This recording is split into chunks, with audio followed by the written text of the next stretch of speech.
ফিরে এলাম খবর এক নজরের পর। মেট্রো স্টেশনে চিকিৎসা না পেয়ে মৃত্যু এক সরকারি কর্মচারী।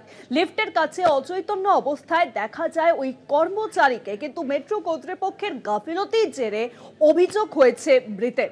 ইতিমধ্যেই সেই সহকর্মী তিনি কিন্তু ইতিমধ্যেই অভিযোগ জানিয়েছেন পুলিশে যে মেট্রো কর্তৃপক্ষ সবটা জেনেও চিকিৎসা না করার জেরেই কিন্তু এই মৃত্যু হয়েছে। হাসপাতালে নিয়ে গেলে তাকে মৃত বলে ঘোষণা করা হয়। মেট্রো স্টেশনে চিকিৎসা না পেয়ে মৃত্যু হলো এক সরকারি কর্মচারী। লিফটের কাছে অচৈতন্য অবস্থায় দেখা যায় ওই কর্মচারীকে, এমনকি মেট্রো কর্তৃপক্ষ সেটা দেখেও না দেখার ভান করে এবং তারপরেই সেই ব্যক্তির সহকর্মী তাকে নিয়ে যায় হাসপাতালে। হাসপাতালের তরফ থেকে তাকে মৃত বলে ঘোষণা করা হয়। আরো জানাবেন, সরাসরি রয়েছেন আমাদের প্রতিনিধি জগন্নাথ সামন্ত। জগন্নাথ, ঠিক কি ঘটেছে আর কি অভিযোগ উঠে আসছে?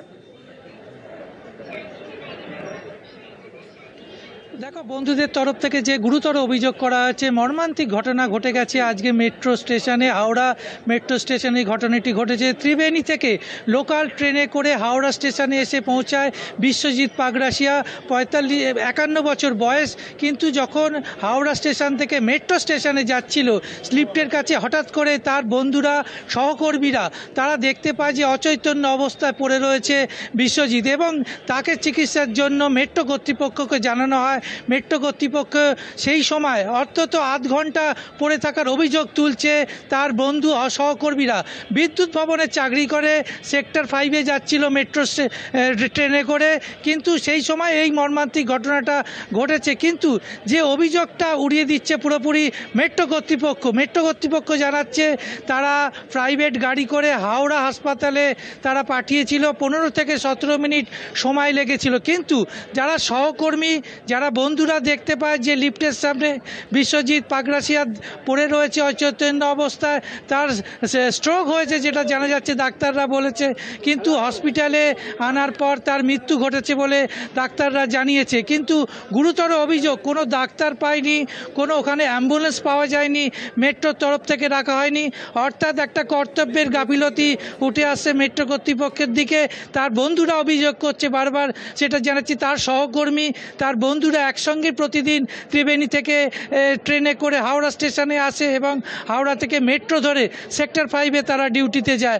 আজকেও সেই মতে এসেছিল এবং যখন লিফটের কাছে তাকে পড়ে থাকতে দেখে, তারাই গিয়ে মেট্রো কর্তৃপক্ষকে খবর দেয় এবং তারা গাফিলতির অভিযোগ বেশ কিছুক্ষণ, অর্থাৎ 15 থেকে 20 মিনিট তার অফিসের মধ্যেই তিনি ছিলেন অচৈতন্য অবস্থায়।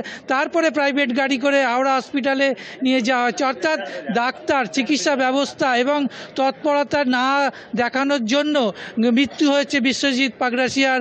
অর্থাৎ এই অভিযোগ তুলছে তার সহকর্মী এবং তার বন্ধুরা।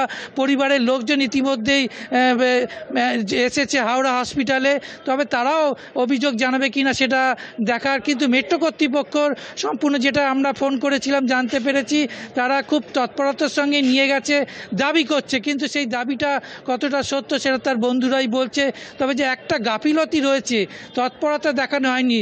যে ভাবে অসুস্থ হয়ে পড়েছিল, যদি তাড়াতাড়ি করে হাসপাতালে নিয়ে যাওয়া হতো তাহলে বিশ্বজিৎ বাবু হয়তো প্রাণে বেঁচে যেত, কিন্তু সেই ঘটনাটা ঘটেনি। তাই জন্য একে অপরের দিকে অভিযোগের আঙুল তুলছে। অর্থাৎ মেট্রো কর্তৃপক্ষের বিরুদ্ধে একটা গুরুতর অভিযোগ হাওড়া মেট্রো স্টেশনে উঠছে এবং সহকর্মী তারা আতঙ্কিত। এইভাবে মেট্রো স্টেশনে যেভাবে ভিড় জমছে, যেভাবে মানুষ অসুস্থ হলে যার পরিষেবা, যার তৎকালীন পরিষেবা বা এমার্জেন্সি কোনো বিভাগ থাকা দরকার, সেটা মেট্রোর তরফ থেকে পাওয়া যায়নি। সেটাই সহকর্মীরা অভিযোগ জানাচ্ছে। উপরেই কিন্তু গাফিলতির অভিযোগ বারংবার সামনে আসছে। অনেক ধন্যবাদ তোমার জগন্নাথ। সরাসরি ছিলেন আমাদের প্রতিনিধি জগন্নাথ সামন্ত। মেট্রো স্টেশনে চিকিৎসা না পেয়ে মৃত্যু হলো এক সরকারি কর্মচারীর। হাওড়া মেট্রো স্টেশনে অসুস্থ হয়ে পড়েন সেই সরকারি কর্মচারী, কিন্তু কোনোভাবেই মেট্রো কর্তৃপক্ষ তাকে সাহায্য করেনি।